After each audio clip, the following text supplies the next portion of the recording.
All right, what's going on, guys? Gdoggcasey here, getting ready for week 2 of our CTL season here. Last week, we had a pretty intense and rough match against Team All Inspiration. We lost that one in the ace match, which actually went to all 3 games. Well, this time, we're dealing with something much less intense. As you can see already, this week had 5 walkovers. Okay, out of 7 games, 5 of them were walkovers. In fact, it looks like the ace match was a walkover in favor of Reign Supreme. But when I was talking to the team captain for BornG the other day, he said we didn't give any walkovers. I don't know exactly what happened with that ace match, but there's no replay on the CTL site. So, I mean, it just looks like it was a walkover. Maybe there was some other thing that came into play that ended up giving the win to Reign Supreme in that ace match. I don't know. But the replay doesn't exist. So, hey, what's going on, Tane? Welcome. Thanks for stopping by. So we have 2 matches here we're casting today for CTL, which is a little bit sad, but I don't have a lot of information on Reign Supreme. I think they must be a newer team, and maybe they're a smaller team and weren't able to get all their games played. I really don't know, but this is it. So already BornG has taken the win just based on walkovers alone, which is good for us, but also a little bit sad for the intensity of the matches. But hey, you know what? Let's just go ahead and jump into the first of the 2 games we're going to be casting today.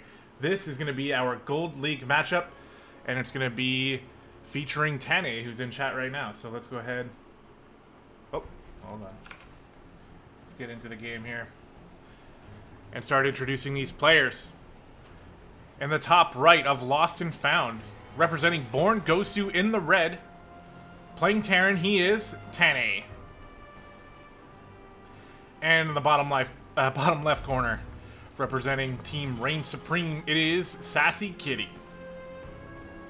So we got a TVT to kick things off here real quick. I need to change this so I can zoom in and out so I can be all cinematic. So kicking things off in CTL this week with a TVT in the Gold League. Both players starting off with gas first. This is pretty much to be expected in TVT. It's one of those things where, like, if you don't go gas first, then you might actually just die. So, both players not wanting to die here as they are playing for their teams. At the moment of this game being played, I'm sure they didn't realize that there was going to be so many walkovers, so they're still trying their best to win. They don't know the game or the match has already been decided.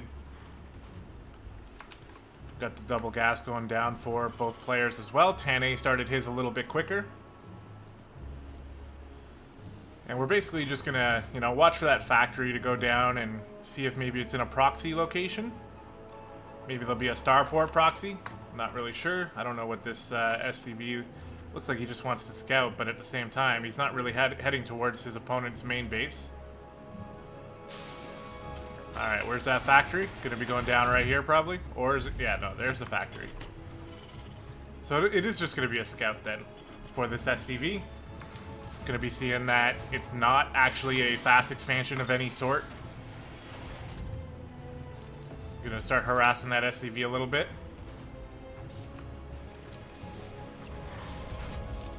Is he gonna get a kill here?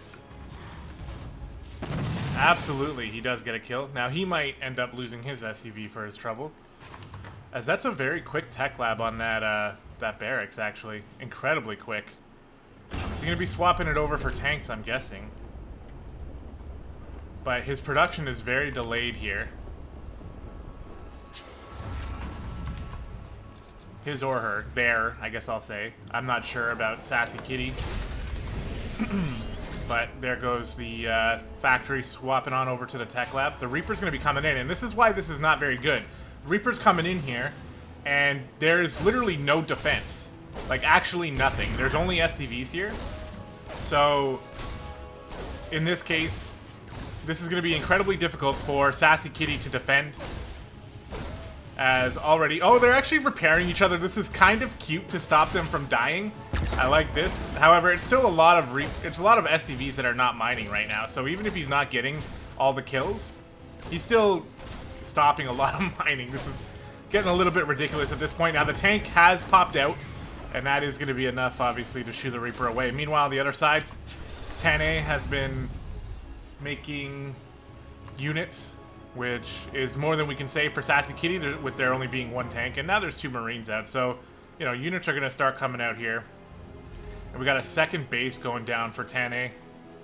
Tane, I hope I'm saying your name right. I feel like I'm saying it the way you're saying it in chat there. But here we go. Reaper heading back home. Understands now that he got his command center down first, so, you know, probably wants to be a little bit defensive here. Although, no shame in keeping the Reaper across the map and just waiting to see something pop out. That's probably the, you know, the quote-unquote better way to play it. But, you know, nothing wrong with being safe either. Liking the decision to go with the Cyclones here. They're going to be good against any sort of early Marines, but the tanks are going to be pretty good. It's going to be hard to bust up in here, as it usually is when you're playing TVT. It's all about, like, it's a puzzle to try to figure out how to get into your opponent's main base without hemorrhaging way too many units. Banshee's going to be moving across. This is a good way to do it. He's getting Cloak as well. And there's not an engineering bay in sight here, so definitely not going to have any turrets in place. And here's the Reaper here. That's what I would like to see out of that Reaper. Patrolling, just waiting to see if there's a move out happening. Now, the army for Sassy Kitty here is getting relatively large. He's actually got more than 10A does at this point with Marine Tank. But the Banshee's going to be coming on in here. Cloak is not quite done, but it will be done pretty soon. Oh, a Liberator popping out here. Not a bad choice. And this Banshee needs to be careful. There's a lot of Marines here, and Cloak isn't done yet. He's waiting desperately for Cloak to finish, and there it is. Cloak is done. Not sure if he realizes yet. There's the Cloak. Gonna go on back in here. We're still quite a ways away from some energy for this command center, so he's gonna start picking away at these SCVs. Already has 3 kills here, and counting. The energy is not quite there yet, but it will be there soon, and now Sassy Kitty has enough energy. There's so many workers that have gone down, though. At this point, with 9 workers killed, I'd say that Banshee is definitely worth the cost. And now that Tane's on a second base here, just pumping out double SCVs, his income is just going to start skyrocketing. He's already got 12 workers higher than Sassy Kitty.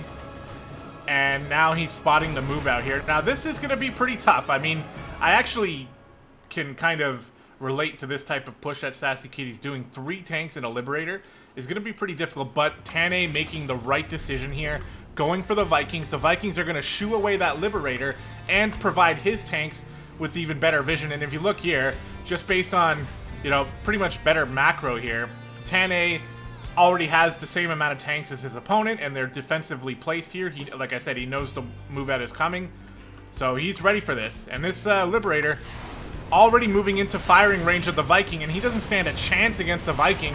This Liberator taking so much extra damage that he doesn't need to take, and already here, going to be pretty much out of the picture. Now, the Vikings still need to be careful, but this is all they need to do, is provide vision for their tanks, maybe pick off that Liberator, which he's going to get done right now, and things are not looking good for Sassy Kitty here with no second base behind this.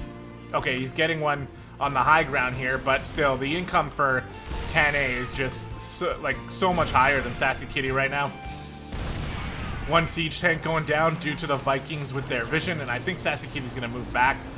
Yeah, probably a good choice there. Although, they definitely needed to get a lot of damage done, and they got pretty much no damage done.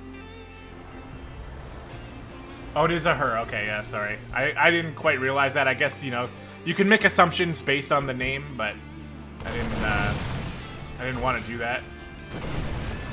So that's actually pretty bad here. That's a full command center kill from Sassy Kitty.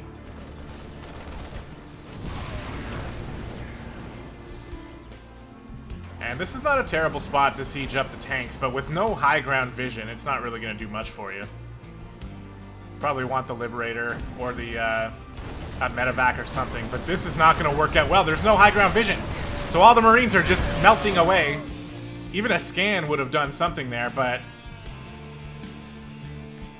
our red Terran player has been rock solid in his defense.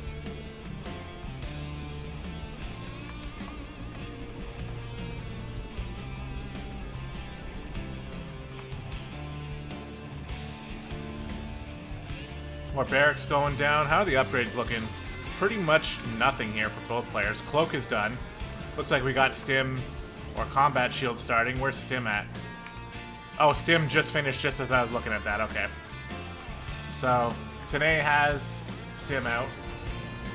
And is now just defending the third base. A Liberator and a couple Vikings have joined the army here. Scan goes down. I mean, even seeing this, like, you can't really attack into it with what Sassy Kitty has here, but looks like she's going to try anyway. But yeah, as you can see, just these two tanks are proving to be defensive enough. And yeah, things just not necessarily looking that good for Sassy Kitty here. The supply is telling us that right off the bat. And looking for a fourth base, I guess, is Sassy Kitty.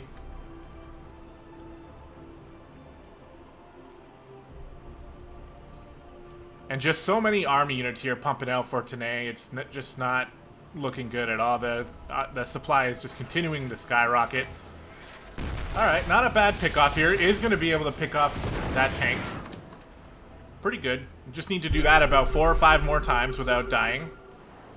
And here comes more and more army units. The Vikings are going to try to get into position here. The tanks for Tanae are sieging up.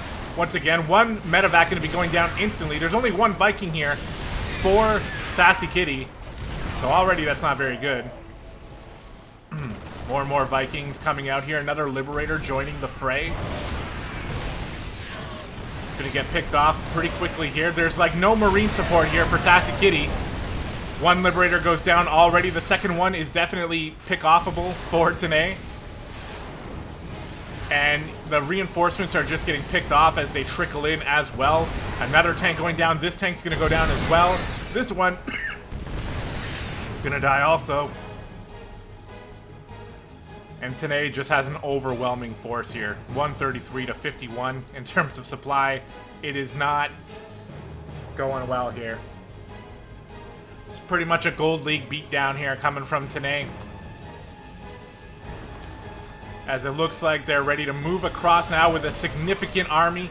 The tanks have unsieged and are moving across as well. Even more production going down, by the way. This is really good coming out of Tanae. Definitely not playing like a gold player here because of all this production.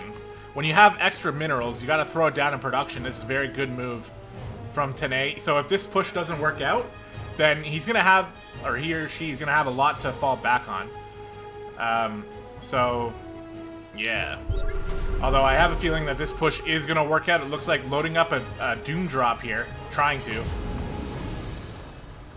click on those empty medevacs.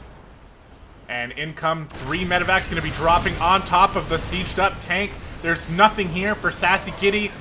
There's no way Sassy Kitty's going to be able to defend against this as the Marines split. And there's the GG as they attack into the natural, and that's going to do it. That is going to give us our first win of the day for BornG. Yeah, for those of you looking at the fact that a lot of these games are already scored off, that's because there was a ton of walkovers. 5 walkovers to be exact. So this game has already been decided between the two teams, but we're casted anyway just to give these players the glory they deserve. So let's come over here.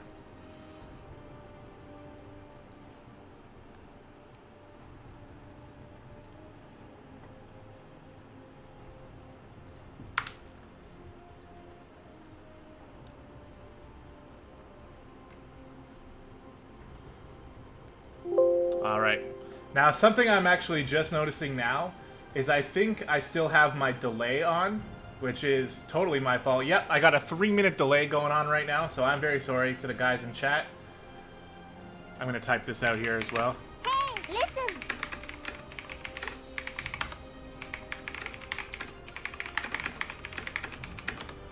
That's okay. 3-minute delay for the guys in chat. I apologize. Thank you very much to the second droid for that follow. I appreciate it.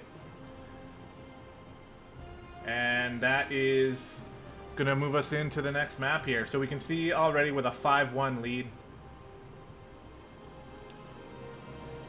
We're going to move into set number 6 here.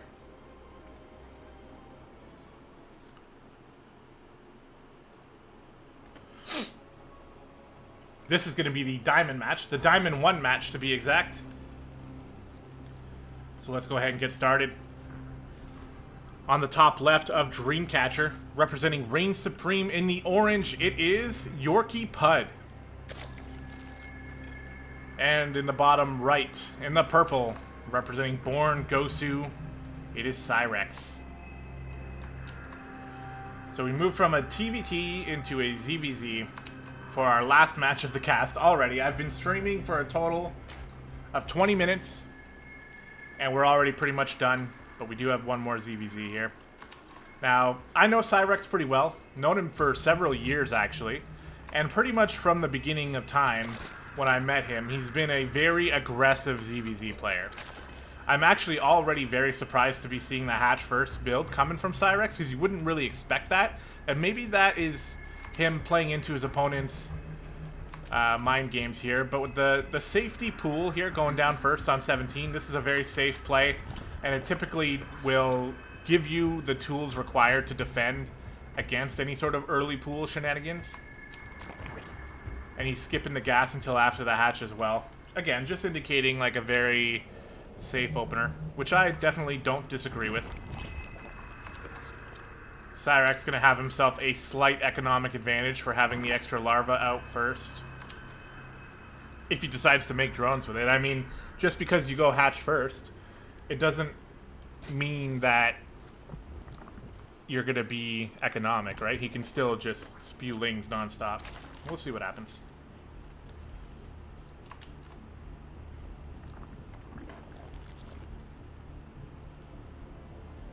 So far, though, things are going to be equaling out for both players, but we can see the speed is going to be started so much quicker here for Cyrex. In fact, this gas, I think, went down a little later than you would expect, because despite the openings having similar endings, the gas has gone down way later for Yorkie Pud. So Cyrex is going to be getting this this speed out super quickly. And he's continuing to mine gas as well, which in ZVZ generally you do. Doesn't necessarily mean much, except probable banelings. Maybe he can skip the banelings and go on a Roach Warren. We'll see. But it's really going to be all about this speed. When this speed finishes, and Cyrex's lings have an incredible advantage, that's going to be when we look out to see how many drones he can kill, how many lings he can kill. He's going to have a window here.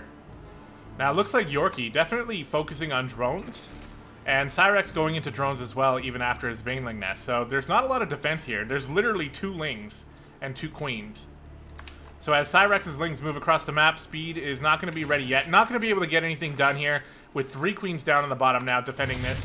It's going to be pretty easy to push this away, and Cyrex is not going to be able to get anything done here with these lings, even with the speed. So he's just heading back. He's got a quick third base. And Cyrex here, showing us an economic ZVZ. He's got 1 Evo chamber.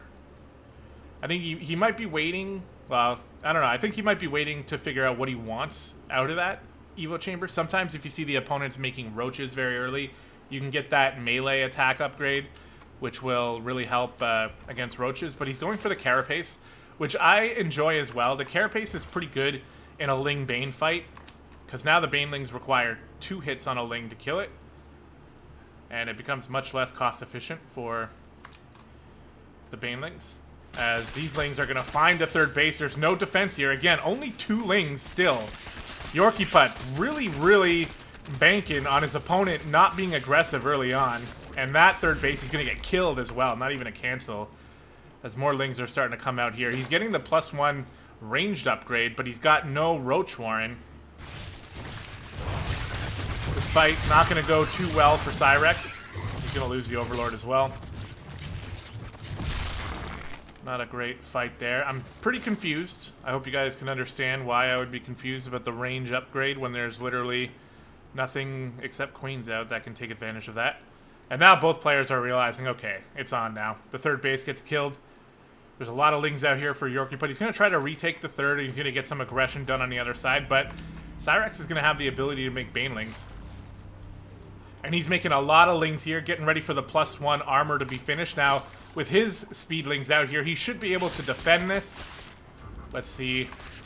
Oh yeah. Should be a relatively easy fight for him as well. Now on the other side of the map, Yorkie Pud moving into a lair. The Roach Warren is down now, so +1 attack is going to be done very quickly. But the lair is going to be decently timed out. He can get Roach speed. That Overlord is going to go down.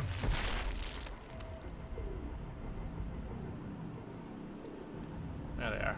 I was looking for these lings, couldn't see them. A lot of Banelings morphed in now for Cyrex, and he is definitely going for the kill, or at least significant damage. He wants to kill that third again. And the Roach count is going to be 10. 10 Roaches in production. Roach speed has started, but that third base, again, has not a chance in hell of finishing here. Hopefully he gets to cancel this time. He does, indeed. But the Roaches are going to be in a very good defensive position. So there's really not going to be any busting up this ramp. Or is there? Cyrex is going to do it anyway. All the Banelings crashing on the Roaches, taking them all out. And there are just a million Lings here with +1 armor that are just going to town on Yorkie Pud. And I don't know if there's any way he's going to be able to defend this, as most of them stream on through, ignoring the Roaches. I would think that maybe just killing the Roaches off is a better decision. It looks like Cyrex eventually does decide to do that. And all of these Yorkie Pud Lings were out of position. Going to be coming on in to try to clean this up. But so many drones have gone down already. We're looking at 14 workers killed and counting. And yeah, it does look like Yorkie might be able to clean this up. But even more Cyrex Lings reinforcing here. And all he's doing is making Lings and streaming them across the map. The drones are retreating back to the main. Roach speed is going to finish, and that's going to be not that helpful. It'll be a little bit helpful, but not super helpful. There's a queen out here. I think there was a bit of mismanagement on the army here for Yorkie Pud. His Lings were totally out of position, maybe going for a counterattack on the third, but didn't end up working out. Now, the Roaches do have +1 attack. And we see here, like, Cyrex made the decision to just make a bunch of Banelings and just slam up the ramp. That could work even against Roaches if you have enough, but it looks like another Ling counterattack over here on the third base. This is a good play from Yorkie Pud. He is going to be picking off some of these drones. These drones have armor, by the way, so kind of interesting. I think they do. Do they actually? Do workers get the advantage from the armor upgrades? I actually, all of a sudden, I'm not sure if that's right or not. But if they do, then that was helping against the Lings, making them survive a little longer. And Cyrex here, just making only Zerglings. He's got so many on the map right now. He is ahead in workers, and he's got 13 more workers coming out. +1 melee has finished up here for Cyrex as well, and he just keeps checking for the third base, wants to make sure he is indeed ahead, and he knows that he is. Those Lings are going to sacrifice themselves.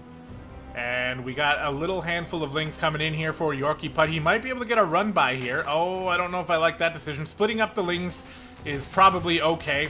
He's going to be able to pick off a couple more drones. Cyrex doing a pretty good job splitting his army to deal with this. A few more Lings here. The problem is with that small amount of Lings, you don't really get a lot of workers killed. Although that said, 10 workers have gone down for Cyrex as his lair finishes up.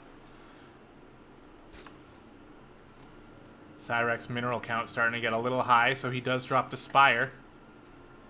Wants to spend some of those minerals into mutas, but he doesn't have gases yet. Well, he's got 2 gases over at his third. Maybe he'll be picking up some more. But the Roaches are deciding to move across the map. Now, this is actually pretty scary here for Cyrex. He does have a lot of Lings, and they're 1-1 against the only +1 for Yorkie Pud. He's getting a pre-split going on here. The thing is, against this type of army, you need to get a full surround, but it looks like Cyrex thinks he has the numbers required to kill all of these Roaches, and you know what? I think he is right, as these Roaches are going down much faster than you would generally expect. And this is not a very cost-efficient trade here for Yorkie Pud, as his entire Roach army is going to get taken out to just Lings. And Cyrex can reinforce those Lings incredibly easily. And look at this, even still, almost managed to take out all the Lings. But that's going to be pretty good for Cyrex here, as all those roaches, the roach count has been reset. But there's a number of roaches back here defending the natural. This is not enough lings to get through that. Not even close, but still just checking for thirds again. Cyrex's overall play has been pretty good in this game. And Yorkie Putt is doing what he can to survive. It was unfortunate the amount of lings he ran into on the other side of the map. Now, this move out, I'm not sure what Yorkie Putt is going to expect when he moves out with a smaller roach force than he moved out last time. You know, I think Cyrex is pretty obviously going to have the number of lings required, and now the mutas are starting to come out.